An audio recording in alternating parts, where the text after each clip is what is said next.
Salut à tous et bienvenue justement à ce tour informatif ici direct sur votre télévision à grande vision, héritage, télévision bien sûr, avec une thématique intéressante qui a d'ailleurs été ravivée encore par les soutiens total des gouverneurs au projet des révisions, ou peut-on directement parler des changements de la Constitution lors donc de leurs assises qui étaient réunis. Ils sont d'ailleurs réunis à Kalemi dans la province du Tanganyika. Alors le président de la République et son parti l'UDPS d'ailleurs, Tienne Mordicus, a entamé les démarches pour la révision constitutionnelle au sein du parti présidentiel. On évoque même un possible changement de cette constitution.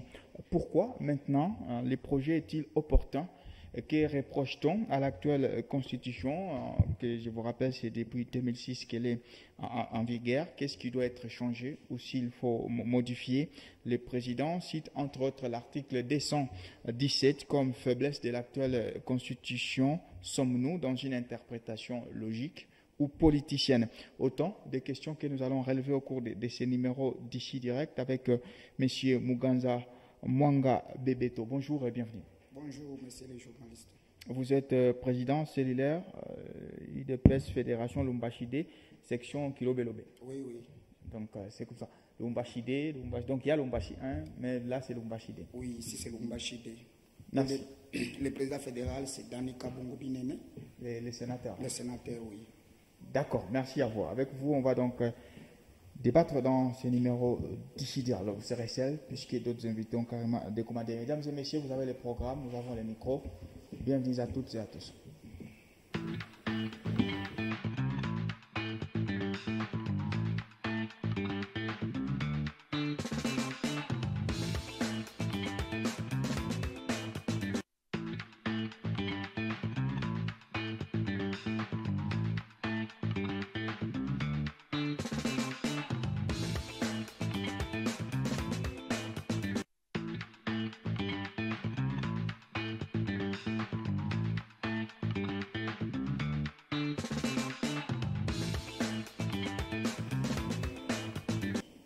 Allez, le président de la République démocratique du Congo, Félix Tshisekedi, et même son parti, l'UDPS, Tienne Mordicus, a entamé donc les démarches pour la révision constitutionnelle.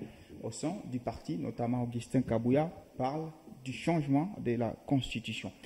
Pourquoi maintenant? Ce sera donc la grande question qui va diriger donc cette émission d'ici direct avec toutes les conséquences y afférentes dans quelques question. Alors, M. Muganza Mwanga, pourquoi maintenant songer à réviser la Constitution? Merci beaucoup, messieurs les journalistes. Je ne sais pas votre nom, s'il vous plaît. Vous pouvez me le dire? Jean-Claude Sefou. Oui, messieurs les journalistes, Jean-Claude. Si nous rentrons un peu dans l'histoire de notre pays, lorsqu'on avait lancé la campagne de la création de cette Constitution en 2006, je ne sais pas si vous vous souvenez de cette période-là. Tout à fait. Notre leader qui est héros national aujourd'hui, Etienne Tshisekedi Wamulumba, avait dit aux militants de l'UDPS de ne pas aller au référendum. Ouais. C'est en 2006. Nous étions contre cette campagne de l'actuelle constitution de la République démocratique du Congo. Pourquoi? On nous avait animés d'aller au référendum, dire oui pour adopter cette constitution, dire non pour refuser l'adoption de cette constitution. Ouais. Mais il y avait un piège, messieurs les journalistes. Nous sommes allés dire oui sans savoir les contenus qui se trouvent dans l'actuelle constitution. Il y avait quand même une campagne électorale. Une campagne verbale. Non, c'était pour expliquer justement. Oui, il n'y avait pas de soubassement, messieurs les journalistes. Parce que on ne savait, c'était comme une grossesse. On ne savait pas les articles qui seront soumis dans cette constitution-là. On ne savait pas. Maintenant, notre leader avait dit pourquoi? Si cette constitution pourrait être correcte, soit éligible, soit pour le bien-être de la population congolaise, avant d'aller au référendum, on pourrait d'abord nous expliquer les articles, nous soumettre ça. Il y avait les réseaux sociaux dans cette période-là. Publier la Constitution. Et puis, les Congolais critiquent, analysent et disent si c'est oui ou maintenant Non. Mais on avait caché cette réalité-là. On avait caché. On n'était pas d'accord depuis 2006 avec l'actuelle constitution. Et vous vous dites, comme vous êtes au pouvoir, il est temps. Vous pensez que c'est opportun puisque vous êtes au pouvoir. L'IDPS, à l'occurrence, est au pouvoir depuis 2018. Oui. Là, c'est le second et dernier mandat que vous entamez d'ailleurs pour le président Félix Tshisekedi. Pourquoi ne pas le faire au premier mandat? Il faut attendre celui-ci. Oui. C'est opportun pour nous maintenant Oui. pour réviser cette constitution.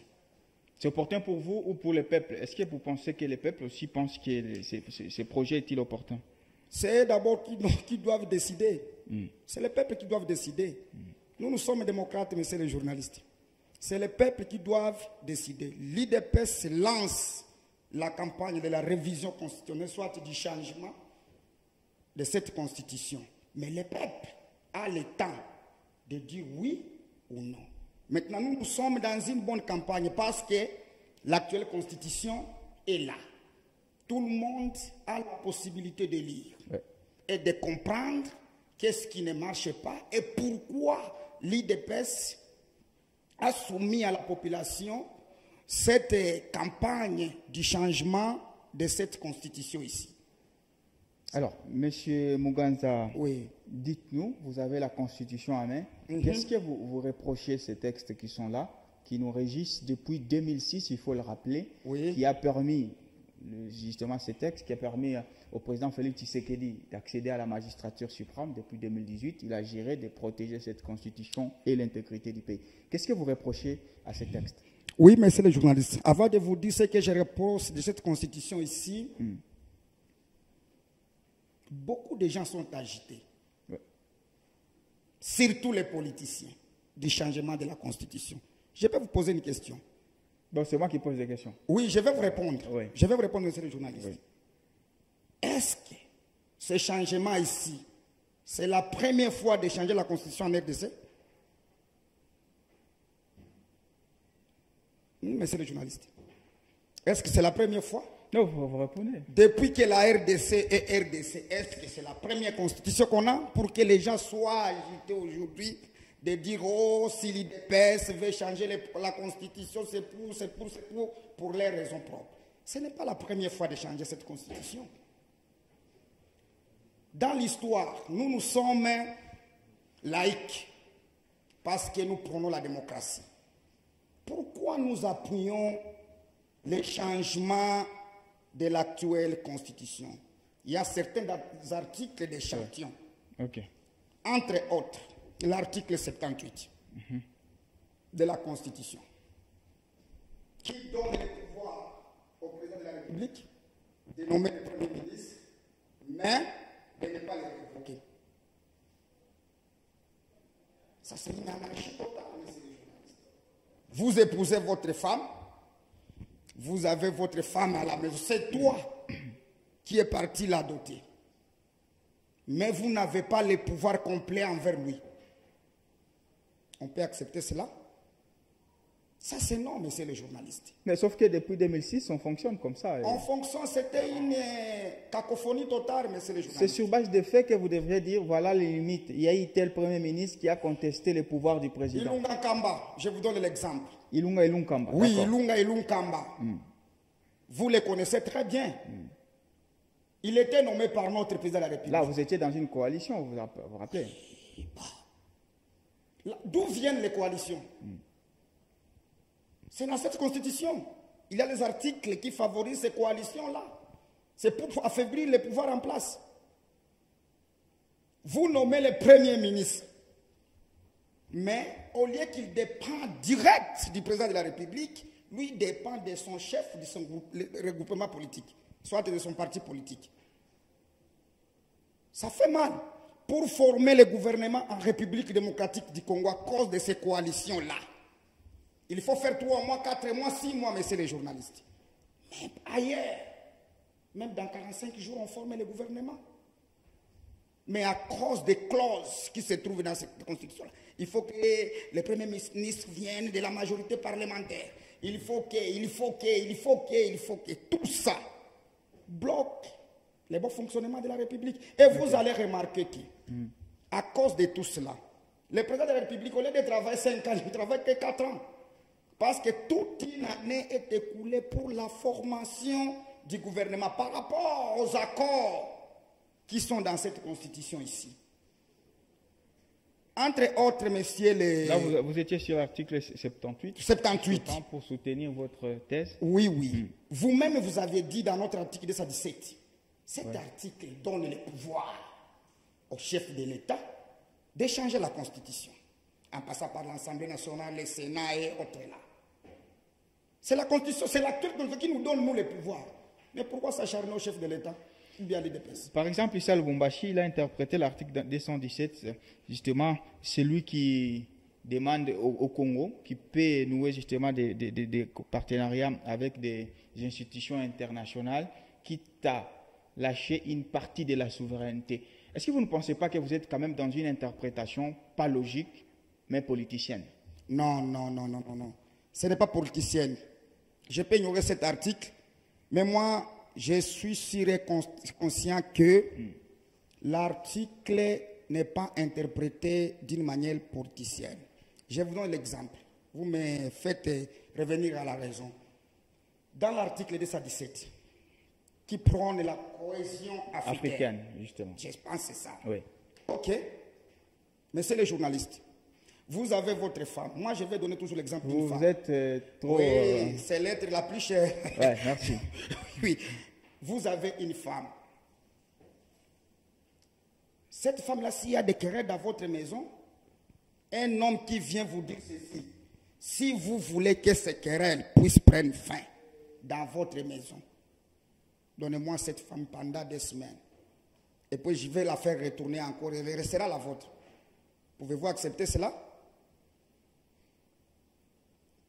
C'est une question, monsieur le journaliste. Non, c'est moi qui pose la question. Vous pouvez me répondre aussi. Non, il y a les auditeurs qui vous suivent. Oui. Non, vous ne débattez pas. Moi, je pose des questions, justement. Oui. Nous ne sommes pas là pour qu'on parle de la cohésion africaine. Il faut que la RDC cède sa portion de terre pour chercher la paix.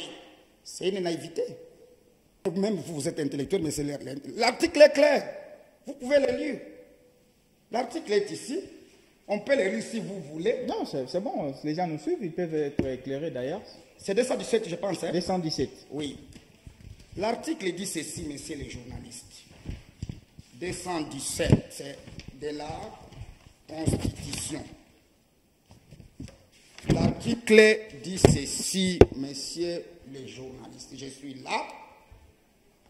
Vous élevez juste le micro pour que les gens vous suivent. Je suis là. La République démocratique du Congo peut conclure des traités ou des accords d'association ou des communautés comportant un abandon partiel de souveraineté en vue de promouvoir l'unité africaine. Abandon partiel. Un parent responsable qui abandonne sa famille partielle parce qu'il il se trouve dans une situation où il ne sait pas comment s'en sortir devant elle. Bon, malheureusement, vous êtes seul, il n'y a pas de contradicteurs. Oui. Oui. Maintenant, pour vous, l'abandon partiel, là, ça, dans les faits, on a une crise à l'est de la République démocratique du Congo. Si vous pouvez illustrer par un exemple, ça veut dire comme on a une crise, les Rwandais sont en train d'agresser la RDC. Oui. Selon vous, l'article 217 demande à la RDC de céder ces terres. C'est comme ça que vous comprenez cet article? Oui, oui, oui. C'est ce qui dit l'article. Il est clair. L'article est clair, messieurs les journalistes.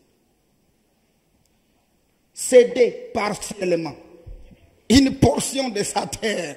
Vous, si on a des querelles entre vous, moi je suis vasé avec toi. Vous me cédez d'abord partiellement votre femme. Pour qu'on arrange. Pour qu'on soit en bon terme. Pour promouvoir notre unité de voisinage. C'est dans ce sens-là. D'accord. Merci à vous, monsieur Muganza Mwanga Bebeto. Alors, nous parlons justement du projet de révision constitutionnelle et la grande interrogation, c'est pourquoi maintenant? Pourquoi maintenant? Puisqu'il y a quand même cette question d'opportunité que l'opposition se pose. quand vous argumentez, veuillez rester justement là, puisque vous avez tendance à fuir un peu les champs Oui, de oui. la caméra, et ça ne serait pas justement bon pour ceux qui nous suivent. Alors, on va parler maintenant de l'article 220. Comme vous le savez, c'est l'article intangible qui consacre la forme républicaine de l'État, le principe du suffrage universel, forme représentative du gouvernement, surtout nombre et durée des mandats du président de la République. Oui. Est-ce que dans la démarche qui est la vôtre aujourd'hui au sein de l'IDPS, c'est de modifier ou carrément changer la Constitution, cet article sera-t-il respecté? Ou bien vous allez aussi la toucher? C'est les Congolais qui doivent décider. Il y a quand même une commission qui sera nommée par le président de la C'est République. ce que moi je vous dis. Cette commission-là, selon vous, dans l'esprit, elle va toucher tout. La commission, Oui, qui sera nommée par le président de la République. on ne sait pas. On ne peut pas être magicien pour connaître ce qui va se Vous passer êtes au demain. sein du parti, vous avez déclenché une démarche. Moi je vous dis, on ne doit pas utiliser la dictature. Notre héros, Etienne Tshisekedi wa Mulumba, il avait promis aux Congolais que l'IDPS prendra les pouvoirs d'une manière démocratique. Et ça a été le cas en 2018. Ça a été le cas en 2018. Il y a d'autres rebelles qui ont osé de prendre les pouvoirs d'une manière dictatoriale, mais ça n'a pas passé. Et comme ce que notre leader parle se réalise toujours, il nous a dit ceci: une fois IDPS au pouvoir, vous devez changer cette constitution. Parce que nous avons les atouts, nous avons la possibilité. Le pouvoir est de l'IDPS. Le bilan ne sera pas de l'Union sacrée. Le bilan sera taxé de l'IDPS. Aujourd'hui, le bilan, il est de l'IDPS. Oui, oui, je sais les Congolais. Mais il y a un moment, vous disiez que le bilan sera partagé au sein de l'Union sacrée. Au premier mandat. C'est Au comme premier ça. mandat, oui, Et oui. pourquoi il fallait partager là-bas et pas pour celui-ci? Pour les premiers mandats, vous connaissez vous-même l'histoire. Là que le Parlement bloquait les chefs de l'État ouvertement. Les chefs de l'État donnent l'instruction au Parlement. Mais pour voter, c'est que le chef de l'État est en train de dire quoi? C'est qu'il est en train d'exhorter au Parlement. Ça ne passe pas. Alors, avec vous, M. Muganza, on va étayer quelques principes de cet article 220. Par Oui. exemple, la forme républicaine de l'État. Vous avez une idée sur ce que vous voulez insuffler? On va changer tout, selon vous? On ne veut pas changer tout parce que, moi je vous ai dit, nous sommes laïcs. Oui. Les gens s'agitent inutilement, messieurs les journalistes. Écoutez, même la Bible. Non, on sait que c'est la politique, la bonne guerre. Oui, Oui. même la Bible. Vous connaissez qu'elle a été révisée? Non, c'est juste qu'elle a été écrite par l'inspiration du Saint-Esprit. C'est tout Elle à a fait. été écrite. C'est pourquoi il y a Ancien et Nouveau Testament. Mais il y a des périodes. Jésus parle lui-même. Je ne viens pas étouffer tout ce qui est écrit dans l'Ancien Testament, mais je viens augmenter. La Bible, qui est un livre sacré. Mais elle a été révisée. Pourquoi pas la Constitution de la République? On ne doit pas tout changer. Oui. Les articles que la population congolaise doit choisir pour être maintenus seront maintenus. Et ceux qui doivent être changés seront changés. Parce qu'après cette campagne-là, on ne peut pas faire comme en 2010, en 2006, hein, de oui, non. Oui, non. Non, ça sera la question. C'est une question qui est posée, oui et non. Oui, mais nous, avant de dire oui, non à la population congolaise, on doit d'abord projeter la nouvelle constitution pour qu'on puisse lire, que chacun de nous puisse comprendre, expliquer même dans nos langues maternelles à ceux qui n'ont pas passé au bas de l'école. Et après, la population va décider. Alors, on va maintenant parler de la bataille au sein de l'Union, pas la bataille, mais de la réalité, justement, par rapport à cette question de la révision constitutionnelle au sein même de l'Union sacrée, puisqu'il faut le rappeler, vous n'êtes pas seul. Oui. L'IDPS, justement, est partenaire à d'autres partis, mais également à d'autres personnalités ou de figures de proue dans la case politique en République démocratique du Congo. Mais avant d'y arriver, est-ce que derrière cette démarche, Oui. qui est politique et qui est d'ailleurs aussi constitutionnelle, puisque réviser une constitution, c'est aussi une démarche constitutionnelle, Oui. y a-t-il une volonté de la part du président de la République de pouvoir se représenter après 2028? Ou encore, vous allez dire, c'est au peuple d'en décider? Messieurs les journalistes, notre parti c'est IDPS, Union pour la démocratie et le progrès social. Qui peut nous enseigner, nous, IDPS, la démocratie? Nous sommes démocrates, messieurs les journalistes. Nous sommes démocrates. Parmi des grands partis politiques qu'on a, les mots démocratie, on ne les met pas là. Hein? Je ne vais pas citer les noms, mais vous-même vous connaissez. On ne peut pas citer comme ils sont absents. Donc oui, on ne peut pas citer. Ouais. Mais un autre jour, ils seront là, on va débattre ensemble. C'est nous, UDPS, 37 ans d'élite. Nous prenons la démocratie. Est-ce que nous pouvons étouffer cette démarche-là? Donc vous allez respecter le fait que le président de la République a fait ses 2 mandats, il va se reposer après. Nous devons respecter cela. Parce que nous ne sommes pas naïfs. Ça, c'est le parti ou c'est vous?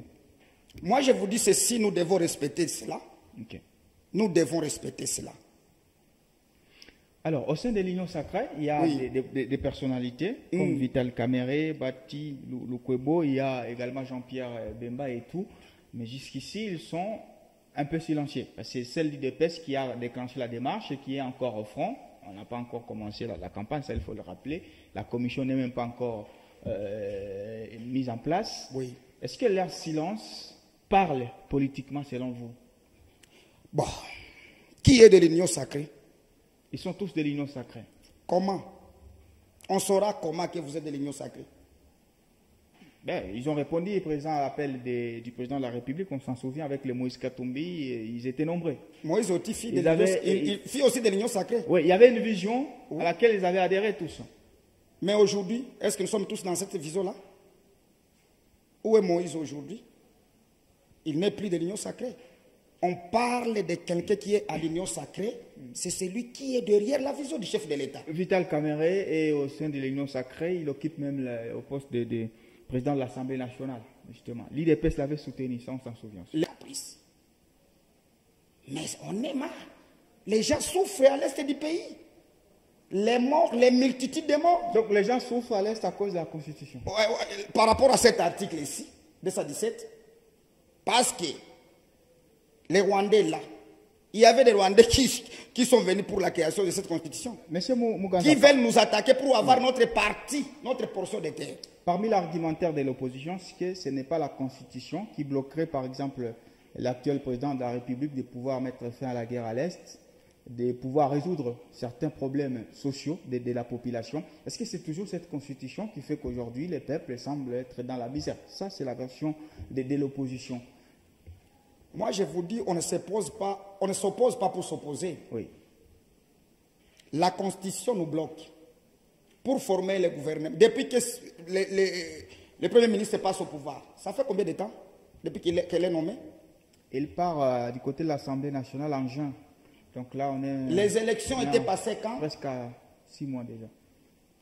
6 mois sans le Premier ministre. Vous voulez avoir quel bilan pour la première année ici?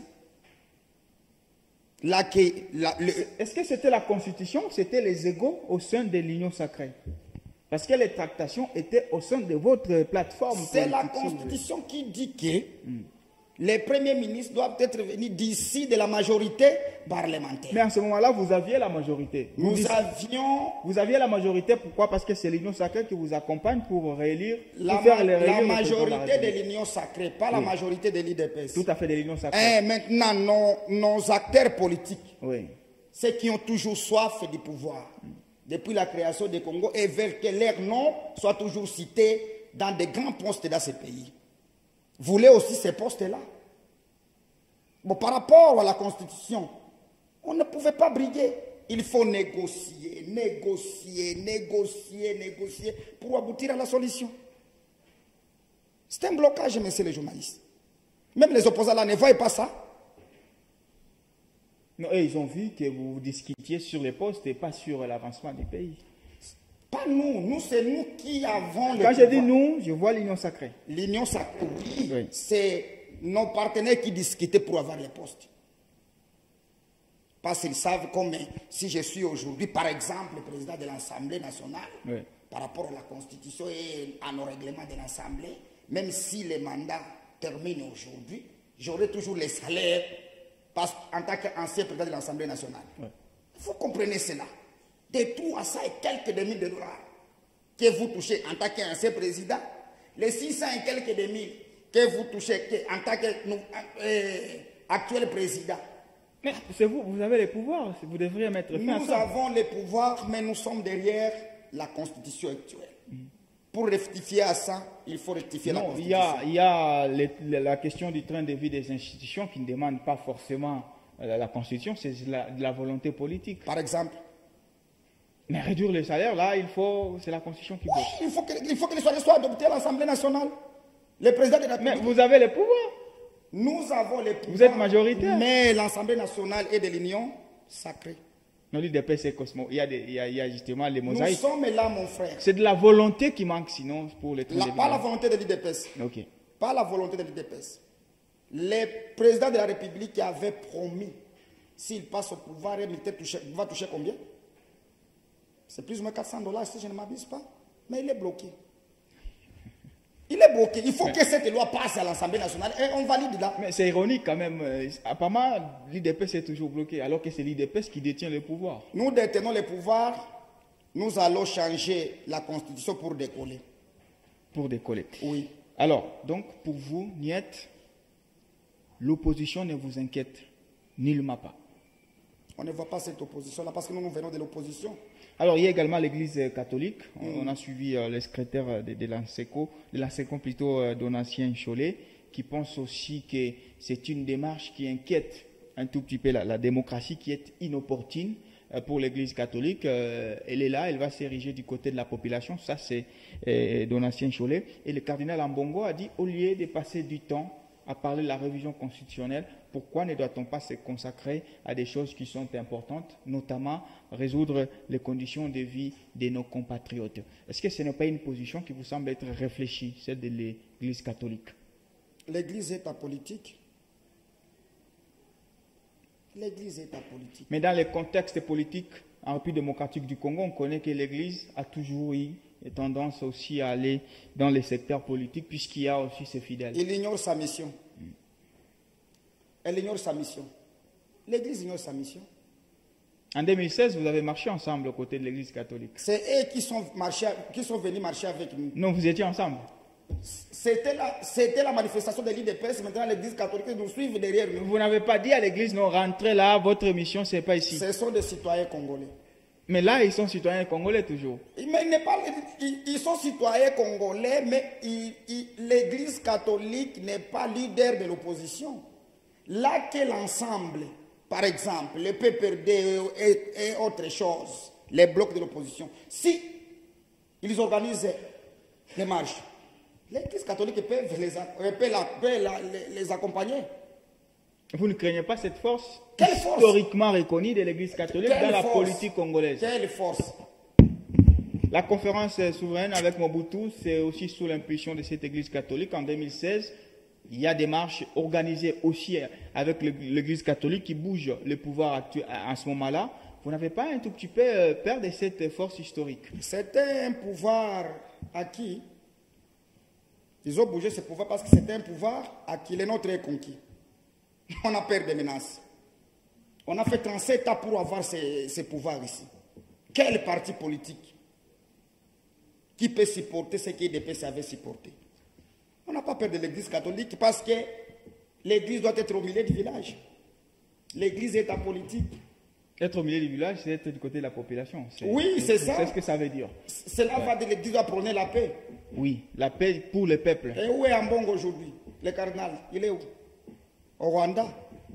Nous connaissons sa mission là-bas. Non, non, il faut pas tordre le contexte. Moi, je vous dis, dans le cadre de l'Église catholique, donc ça n'a rien à voir avec... à nos agresseurs, non, c'est le peuple. Même le président Félix Tshisekedi l'a toujours dit, ce n'est pas le peuple rwandais qui est notre ennemi, c'est le régime, c'est ça.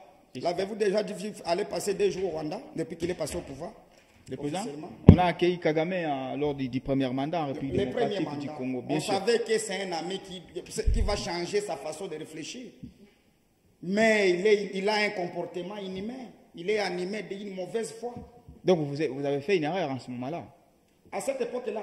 Oui, c'était une erreur de croire que c'était un humain, si je répète vos mots. On l'a mené à la raison. On lui prodiguait les conseils.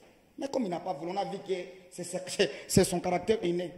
C'est comme si le Rwanda ne peut vivre sans la guerre à l'Est. C'est Kagame trouve. On ne peut plus les associer. Alors, vous n'avez ni peur de l'opposition, vous n'avez ni peur de l'Église catholique. Apparemment, vous n'avez peur de personne, justement, pour réaliser votre démarche. Est-ce que vous êtes au moins sûr et certain que le peuple est-il derrière vous? Monsieur les journalistes, le peuple est derrière nous. Mais ce n'est pas les marches qu'on voit où l'accueil. Tout le monde peut aller accueillir le président de la République. Est-ce que vous êtes certain que la population congolaise est derrière la démarche? Vous saurez comment maintenant?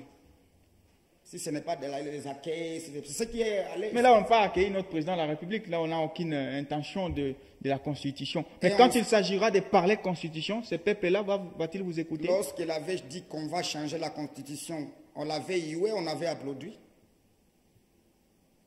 On avait applaudi, donc le peuple est derrière ça. Lorsque notre gouverneur ici, Wandani, dit to be changé, to be badiliché, quelle était la réaction de la population katangaise? On avait applaudi. Donc le peuple est derrière nous. Voilà, je crois que nous parlions justement avant de prendre votre conclusion et de prendre la rubrique carton pour finir ce numéro d'ici direct d'aujourd'hui, malheureusement qui n'a pas connu des débats, puisque d'autres interlocuteurs ont carrément des commandes. On parlait de la révision constitutionnelle et nous avons reçu pour vous M. Muganza Mwanga Bebeto, qui est donc président cellulaire de l'IDPS Fédération D, section Lobé.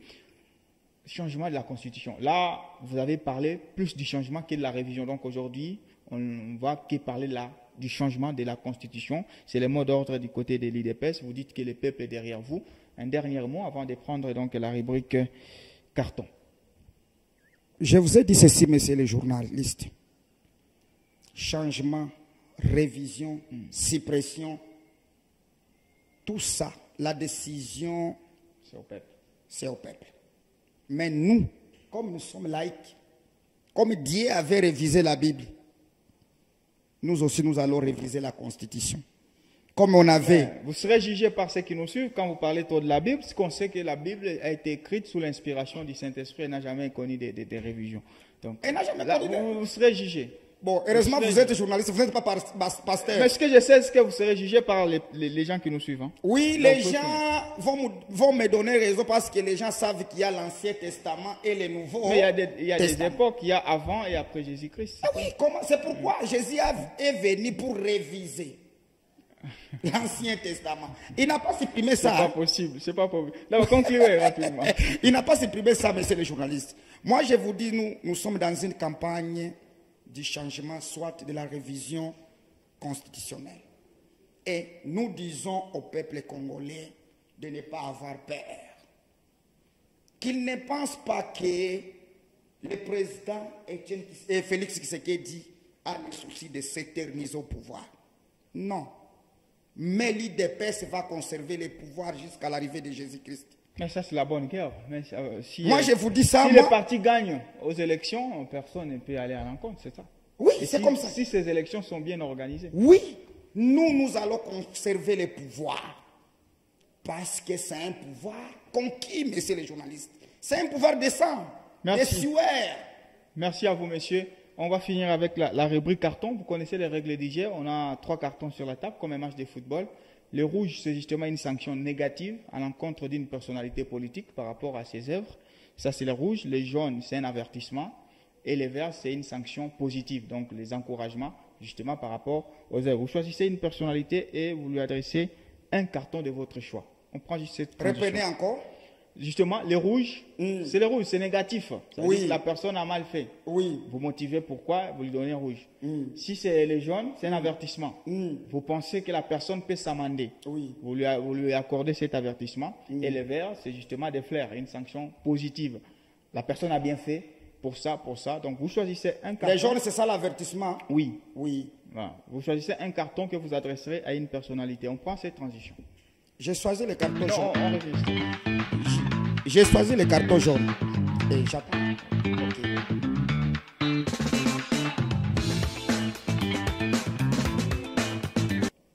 Allez, on va finir ce numéro d'ici direct qui parlait justement de la révision constitutionnelle et de son opportunité. Maintenant, nous recevons M. Muganza Mwanga Bebeto avec qui nous avons échangé longuement autour de cette question. Alors, il est temps de prendre la rubrique. Là, il sera un arbitre. À vous, monsieur, la parole. Oui, je vais de choisir le carton jaune. Le jaune, c'est l'avertissement. L'avertissement, M. Vital Kamerhe, qu'il se prononce pour les démarches de la révision ou changement constitutionnel prônées par le chef de l'État, qui est le président de la République. Est-il obligé? Le chef de l'État. Est-il obligé de se prononcer? Il est obligé parce qu'il est derrière l'union sacrée. Il est obligé de se Donc, prononcer. en soi, son silence vous inquiète, même si vous n'avez pas admis ça lors du débat. Ça ne nous inquiète pas, il doit se prononcer pour ne pas être hypocrite. Il doit se prononcer. Qu'il se sente à l'aise, s'il dit non, qu'il dise que moi, je suis contre. C'est tout. On ne l'oblige pas d'accepter. Mais qu'il se prononce. On lui donne l'avertissement. Vital Kamerhe et M. Lukweb. Merci à vous, M. Muganza Mwanga Bebeto. Je rappelle que vous êtes président cellulaire de l'IDPS Fédération Lubumbashi D, section Kilo Belobé. C'est à Lubumbashi pour ceux qui nous suivent à travers le monde. Merci. C'est moi qui vous remercie, monsieur le journaliste.